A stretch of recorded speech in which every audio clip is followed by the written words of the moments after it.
Hello बच्चों, कैसे हैं आप सब। आई होप आप सभी लोग घर पर सुरक्षित होंगे और ठीक होंगे। तो आज मैं आपके लिए लेकर आया हूँ क्लास 11th की मैथ्स का चैप्टर फर्स्ट, जिसका नाम है सेट्स। आज हम उसका इंट्रोडक्शन देखेंगे कि सेट्स होते क्या हैं और उसके टाइप्स कितने होते हैं। तो चलिए स्टार्ट करते हैं। तो सेट्स को बनाने वाले जो साइंटिस्ट थे, डेवलपर थे, उनका नाम था जॉर्ज कैंटर, जो कि जर्मन मैथमेटिशियन थे, जिन्होंने फर्स्ट टाइम जब ट्रिग्नोमेट्रिक सीरीज़ पे वो वर्क कर रहे थे तब इसका नामकरण किया या इसको नाम दिया कि सेट्स होते हैं, जिसमें वेल डिफाइंड कलेक्शन होता है ऑब्जेक्ट्स का और एलिमेंट्स का। ठीक है, इन सेट्स का यूज़ जो है वो हमारी डेली लाइफ में मैथमेटिक्स में रेगुलर होता है। और डेली लाइफ में बात करो तो जैसे कि कलेक्शन ऑफ हमारे ड्रेसेस हैं, बुक्स हैं, शूज़ हैं, तो ये कलेक्शन है वेल डिफाइंड चीज़ों का है, तो इसको हम सेट्स बोलते हैं। और बात करी जाए तो मैथ्स में कहाँ कहाँ यूज़ आता है, तो मैथ्स का 12th क्लास में इसका रिलेशन एंड फंक्शन, जो कि बगैर सेट जाने नहीं कर सकते आप, और यूज़ ट्रिग्नोमेट्री में है, सीक्वेंस एंड सीरीज़ में है, प्रोबेबिलिटी जो कि इसी से रिलेटेड एक चैप्टर है, जिसमें आप कुछ कलेक्शन ऑफ डाटा जो होता है उसके अकॉर्डिंग ही आंसर करते हैं। तो चलिए स्टार्ट करते हैं इसकी डेफिनेशन से कि सेट्स होता क्या है। तो जैसा कि मैंने आपको बता दिया कि ये कलेक्शन ऑफ पर्टिकुलर ऑब्जेक्ट या फिक्स्ड एलिमेंट्स का होता है, तो सेम उसी तरह से इसकी डेफिनेशन भी बनती है। तो मैं लिख रहा हूँ आपके लिए definition. Sets collection of well defined objects. क्या होता है? Collection of well defined objects.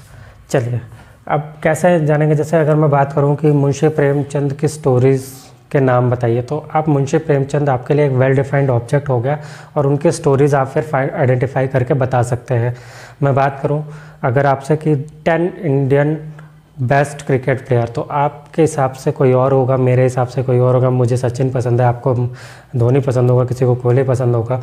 तो इसके अकॉर्डिंग जो चेंजेस हैं प्लेयर्स के वो अलग अलग हो सकते हैं। तो ये वेल डिफाइंड नहीं हुआ। ठीक है, वेल डिफाइंड कब होगा? जब मैं बात करूँगा कि collection of Indian captains of cricket team, तो जो कैप्टन रहे हैं हमारे इंडियन टीम में क्रिकेट के, आप उनका नाम सिंपल बता सकते हो। जैसे कोहली है, सचिन रहे हैं, द्रविड़ रहे हैं, सौरव गांगुली रहे हैं, मोहम्मद अजहरुद्दीन रहे, कपिल देव रहे हैं। तो ये सब नाम आप ऑलरेडी जानते हो, बता सकते हो आराम से। ये वेल डिफाइंड ऑब्जेक्ट्स हो गया। ठीक है, अब आता है प्रॉपर्टीज़ ऑफ सेट्स। क्या क्या प्रॉपर्टीज़ होती है सेट्स की? प्रॉपर्टीज़ ऑफ सेट्स मैं तो चलिए बच्चों, मैंने आपके लिए लिख दिया है कि क्या क्या प्रॉपर्टीज़ होती हैं सेट्स के अंदर। और एक डेफिनेशन और इसकी जो आपके लिए मैंने लिखी है यहाँ पर, वो है collection of different things having some common properties. मतलब अलग अलग चीज़ों का कलेक्शन जिसके अंदर कुछ कॉमन प्रॉपर्टीज़ हों। ठीक है, और एक डेफिनेशन ऑलरेडी मैंने आपको बताई, collection of well defined objects. अब प्रॉपर्टीज़ ऑफ सेट्स पे आते हैं। इसके बेसिकली 5 प्रॉपर्टीज़ हैं जो मैंने यहाँ पर आपके लिए लिखी है। पहला है sets denoted by capital letters.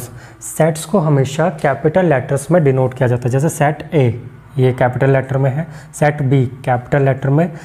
Second property है एलिमेंट्स और objects of a sets are represented in small letter. जो कि सेट के एलिमेंट्स और ऑब्जेक्ट्स हैं उनको हमेशा हमें स्मॉल लेटर्स में लिखा जाता है। जैसे सेट ए है कोई, तो उसके अंदर जो एलिमेंट्स हैं वो हमारे स्मॉल लेटर्स में रिप्रेजेंट होंगे।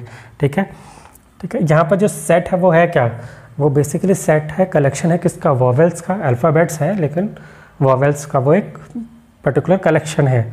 Always written in curly brackets और ब्रेसेस। हमेशा इसको कर्ली ब्रैकेट में या ब्रेसेस में लिखा जाता है। तो जैसे ये कर्ली ब्रैकेट आप देख रहे हैं, इनको ब्रेसेस भी बोलते हैं। तो जैसे अगर मैं बोलूँ सेट ऑफ नेचुरल नंबर्स, तो आप क्या लिखेंगे उसमें? 1 2 3 4 5 एंड सो ऑन। ठीक है, तो इसको हम जब रिप्रेजेंट करेंगे सेट को, तो वो कर्ली ब्रेसेस के अंदर या कर्ली ब्रैकेट के अंदर शो करते हैं। ठीक है, फोर्थ प्रॉपर्टी है नंबर ऑफ एलिमेंट्स। देखो, एलिमेंट्स बोला जाए, नंबर ऑफ एलिमेंट्स या कार्डिनलिटी ऑफ एलिमेंट्स, मतलब नंबरिंग ही होती है कार्डिनलिटी भी, और साइज ऑफ सेट, इन तीनों का मतलब एक ही है। इसको जब रिप्रेजेंट करना होता है किसी, जैसे आपके पास इसमें मैं बात करूँ वॉवेल्स में 5 एलिमेंट्स हैं या 5 ऑब्जेक्ट्स हैं, तो इसकी कार्डिनलिटी कितनी होगी, इसका साइज़ क्या होगा, इसका नंबर ऑफ एलिमेंट्स क्या होंगे। तो इसको रिप्रेजेंट करने का तरीका क्या है? जैसे यहाँ पर लिखा है सेट ए में ए क्या है? n for number of elements in set A equal to में कितना 5। तो हम बात किसकी करें, 5 एलिमेंट्स है किसमें, वॉवेल्स के, वो मैंने यहाँ पर लिख दिए हैं। सेट आपको इसी तरह से देगा the number of vowels in a set. तो आप नंबर कैसे लिखोगे उसको, n मतलब number of sets, number of element किसके अंदर, सेट ए में कितने थे, 5। नेक्स्ट आपकी फिफ्थ प्रॉपर्टी, एलिमेंट्स और object should be represented, elements और object should not be repeated. Elements और जो होते हैं ऑब्जेक्ट्स के एलिमेंट्स और ऑब्जेक्ट जो होते हैं वो दोबारा रिपीट नहीं होने चाहिए किसी भी सेट के अंदर। तो एग्जांपल देखें, जैसे अगर बात करें हम स्कूल है, स्कूल जो कि एक वर्ड से मिलकर बना है, लेटर से मिलकर बना है, तो इसके अंदर ओ जो है वो 2 बार आ रहा है, लेकिन जब हम इसको सेट में रखेंगे तो वो जो 2 बार ओ आया है वो नहीं लिखेंगे, हम उसको सिर्फ 1 बार रिप्रेजेंट करेंगे। मतलब सेट के अंदर जब हम एलिमेंट्स को रिप्रेजेंट करेंगे तो वहाँ पर उसको हम 2 बार राइट नहीं करेंगे। जैसे अगर आपके पास एक सेट इस तरह से दिया हो 1 1 2 2 3 4, तो हमें इसको दोबारा से रीअरेंज करना पड़ेगा, रीसेट करके हमें इसको लिखना पड़ेगा। हमें लिखना पड़ेगा 1 2 3 4, हमें इसको दोबारा से रीसेट करके लिखना होगा, क्योंकि हमारी एक प्रॉपर्टी है कि सेट के अंदर जो एलिमेंट्स हैं उसको रिपीट नहीं करते। ठीक है, तो चलिए नेक्स्ट टॉपिक हमारे पास क्या है, सिंबल्स के बारे में जान लेते हैं। सिंबल्स और कुछ नंबर्स के बारे में जान लेते हैं जिनको हम शॉर्ट फॉर्म में कैसे लिखते हैं। तो सबसे पहले हम बात कर लेते हैं जो हमारे नंबर्स हमने सिस्टम पढ़े हैं। तो n फॉर क्या होता है, आपको यहाँ पर जो नंबर्स दिखेंगे ना वो ऐसे डायरेक्टली बोल के नहीं बताएगा कि नेचुरल नंबर है, आपको सिंबल लिख दिया जाएगा तो आपको उसी से पता करना होगा। तो n फॉर क्या होता है, नेचुरल नंबर्स। z फॉर क्या होता है, इंटीजर्स। q फॉर क्या होता है, रेशनल नंबर। और q के बाद r आता है जिसका मतलब होता है रियल नंबर्स। ये आपको कैपिटल लेटर्स में लिख के दिया जाएगा और आपको अपने आप पता चल जाएगा कि ये क्या है। ये वर्ड्स आपको लिख के दे जाते हैं कैपिटल लेटर में, तो बच्चा कंफ्यूज होता है कि ये z क्या है, q क्या है, r क्या है, तो आपको मैंने बता दिया। अच्छा, इनके ऊपर एक बार और है कि प्लस साइन अगर आ जाए या नेगेटिव साइन आ जाए तो इसका मतलब होता है इंटीजर्स आपको लेने हैं लेकिन पॉजिटिव लेने हैं, रेशनल नंबर्स आपको लेने हैं लेकिन पॉजिटिव लेने हैं, रियल नंबर्स आपको लेने हैं लेकिन पॉजिटिव लेने हैं। क्लियर, आई होप आपको समझ में आ रहा होगा। ठीक है, इसके बाद कुछ सिंबल्स और भी हैं, हम इसको मिटाते हैं, तब तक आप इसको नोट डाउन कर लिए, मैं देखता हूँ फिर। तो देखते हैं कुछ सिंबल्स के बारे में अब। तो यहाँ पर मैंने आपके लिए सिंबल्स लिखे हैं कुछ, जो कि कुछ ई शेप का है जिसको हम एप्सिलॉन बोलते हैं। और एप्सिलॉन जो कि एक ग्रीक वर्ड है, ग्रीक सिंबल है, जिसका मतलब होगा आपके मैथमेटिक्स 11th में सेट्स में बिलोंग्स टू। वैसे फिजिक्स में भी इसको यूज़ किया जाता है, कूलम्ब्स लॉ में जब आप यूज़ करेंगे तो जो कांस्टेंट है, कांस्टेंट के वैल्यू में अगर पुट करते हैं तो ये एप्सिलॉन का यूज़ करते हैं वहाँ पर। लेकिन यहाँ पर जो मैथमेटिक्स है इसमें आप इसका मतलब जो होगा एप्सिलॉन का वो होगा बिलोंग्स टू। बिलोंग्स टू का मतलब क्या होगा, जैसे आपके पास सेट है 2 A और B, ठीक है, 1 2 3 4 5 सेट A के एलिमेंट है, B है 1 2 3। तो जो A है और जो B है, B के जितने भी एलिमेंट्स हैं वो A के अंदर बिलोंग्स कर रहे हैं, A के अंदर आ रहे हैं, तो इसका मतलब B जो सेट है वो A के अंदर बिलोंग्स करता है। तो इसको हम इस तरह से लिखते हैं, B बिलोंग्स टू A।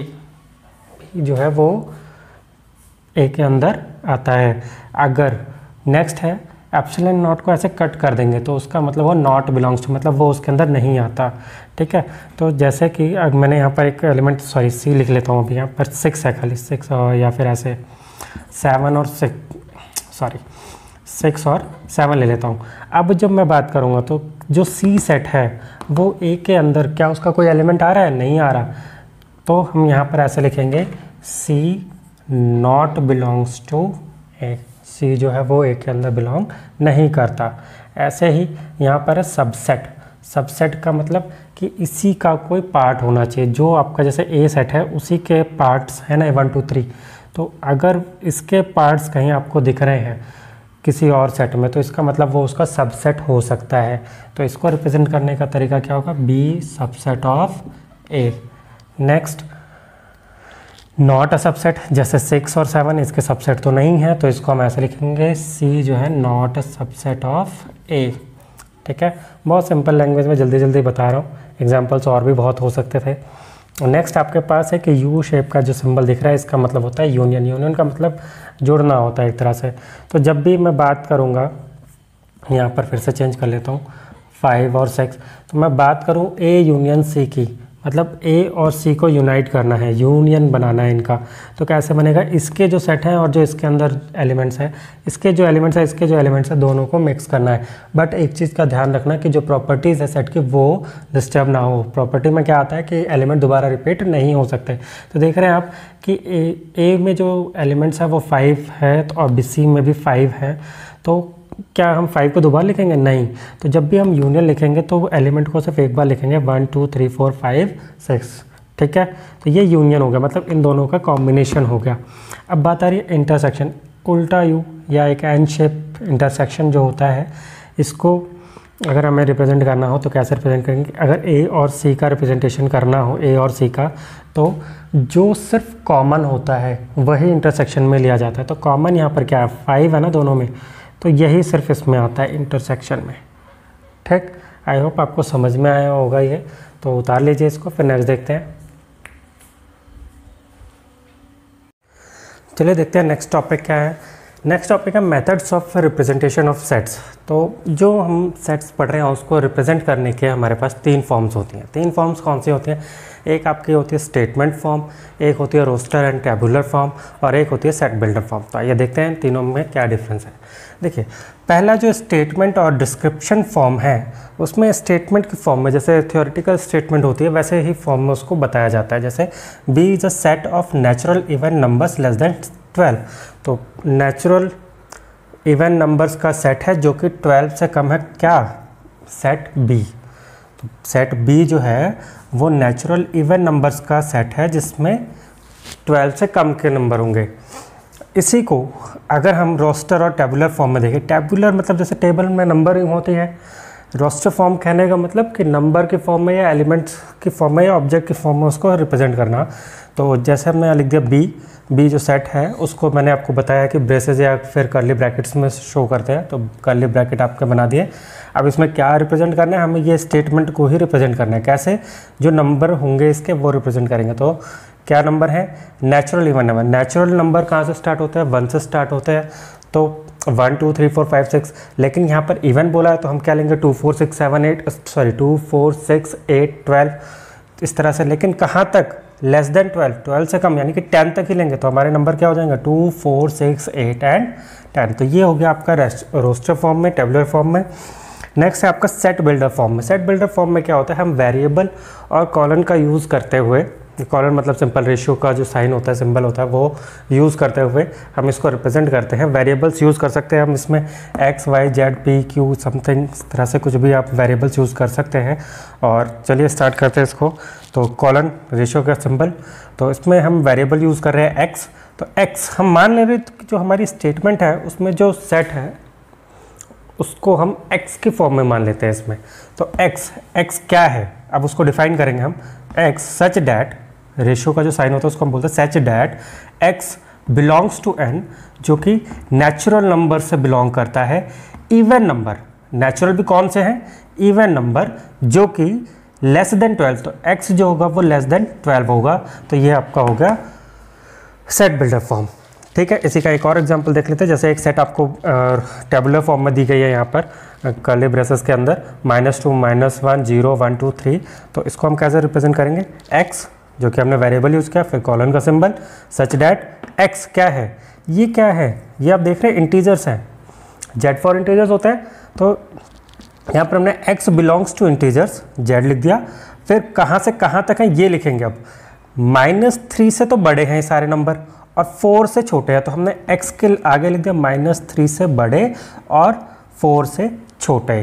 तो ये हो गया आपके 3 फॉर्म का रिप्रेजेंटेशन, जो कि सेट का रिप्रेजेंटेशन होता है 3 फॉर्म में, एक स्टेटमेंट, रोस्टर और सेट बिल्डर फॉर्म में।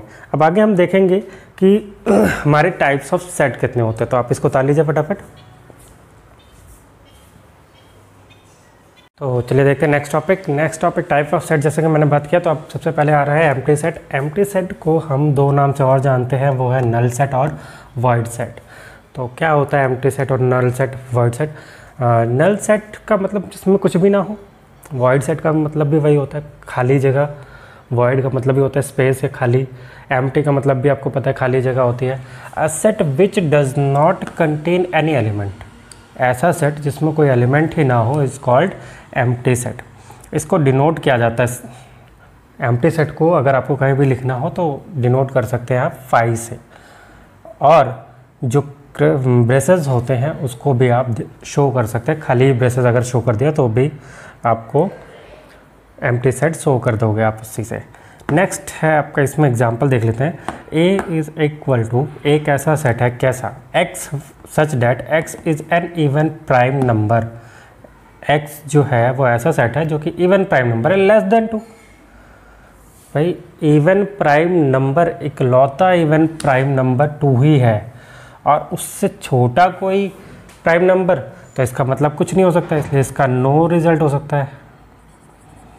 और जब रिजल्ट कुछ भी ना हो तो इसका मतलब वो कैसा सेट होगा, एम्प्टी सेट, नल सेट और वॉइड सेट। इसको हम कैसे शो करेंगे, हम फाइल लिख के शो कर सकते हैं या फिर कर्ली ब्रेसेस बना के शो कर सकते हैं, ठीक है। नेक्स्ट आता है फाइनाइट सेट। फाइनाइट सेट और इनफाइनाइट सेट के दोनों की एक साथ बात कर लेते हैं।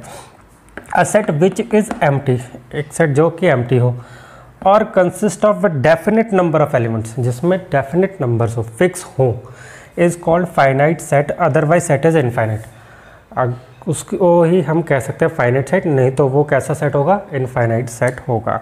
तो एग्जांपल देख लेते हैं पहले फाइनाइट सेट का। Let A be the set of days of a week. A एक सेट है जो कि नंबर ऑफ डेज है एक वीक के अंदर, तो आप सभी जानते हैं 7 डेज होते हैं, तो ये फिक्स है एक नंबर, तो इसलिए ये आपका फाइनाइट सेट का एग्जांपल होगा। नेक्स्ट देख लेते हैं। Let B be the set of points on a line. एक लाइन पर कितने सारे पॉइंट्स हो सकते हैं, कहाँ से कितने सारे पॉइंट आ सकते हैं, तो इसलिए ये इनफाइनाइट सेट बन जाता है।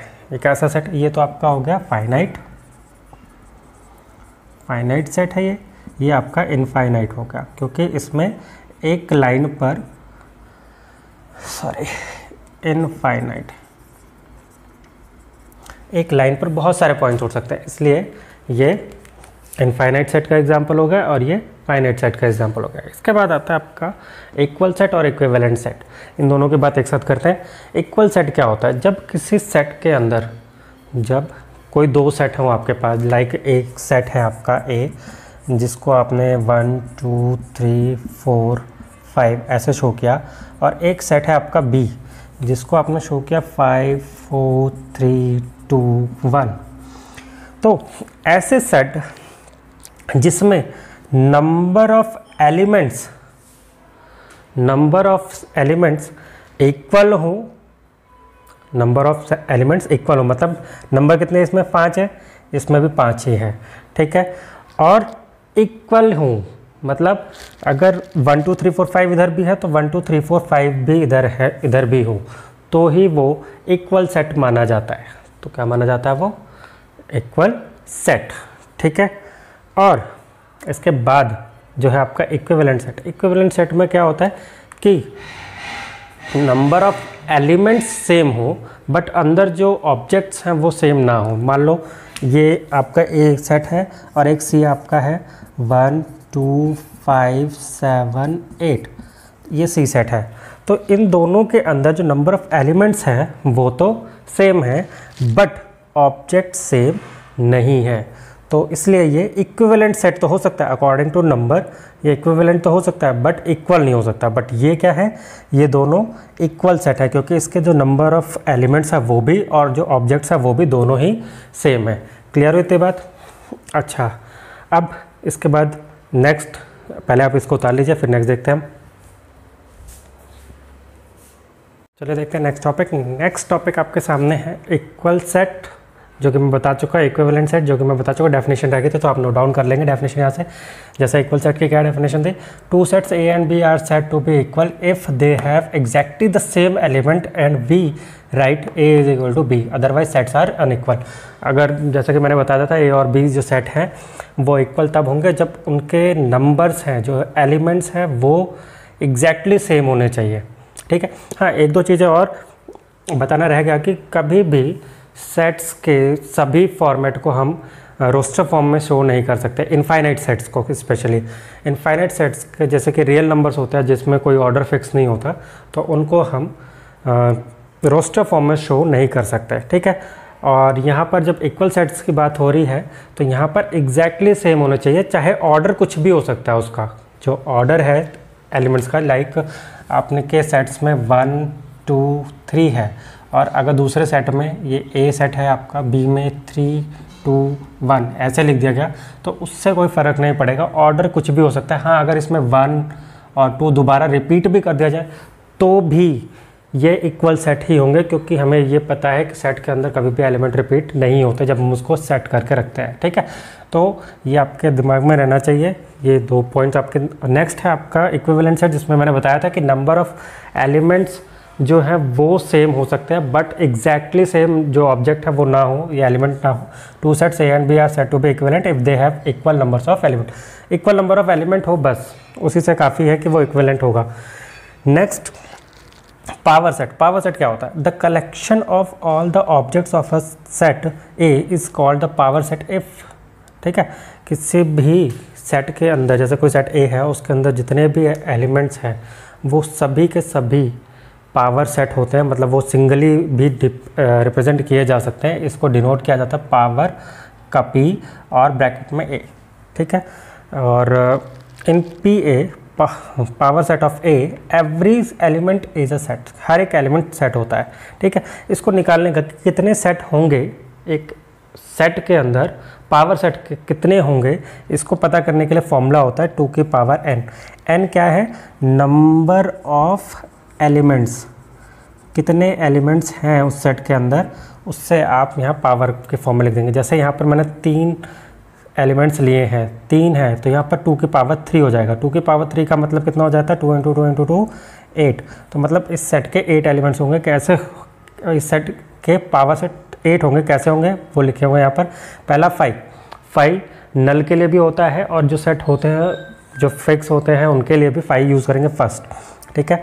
5, फिर 1 सिंगल भी हो सकता है, 1 2 3, डबल में भी हो सकता है 1 2 2 3 3 1, और 1 2 3, ये भी एक पूरा सेट हो सकता है। तो इन सभी को जब भी हम पावर सेट लिखेंगे तो इन सभी को एक कर्ली ब्रैकेट के अंदर, बड़े कर्ली ब्रैकेट के अंदर डाल देंगे, ठीक है। तो ये हो गया आपका पावर सेट। इसके बाद आता है सिंगलटन सेट और यूनिवर्सल सेट। बहुत ही सिंपल है। सिंगलटन सेट और यूनिवर्सल सेट क्या होता है? सिंगलटन सेट मतलब जिस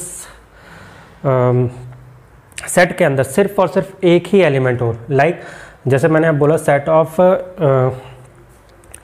prime number which is even, मतलब जो कि इवन हो ऐसा प्राइम नंबर, तो उसमें आपके पास सिर्फ एक ही एलिमेंट है, वो है क्या? 2। तो 2 आपका क्या होगा? सिंगल सेट एलिमेंट है इसमें, तो ये होगा आपका सिंगलटन सेट। यूनिवर्सल सेट क्या होता है?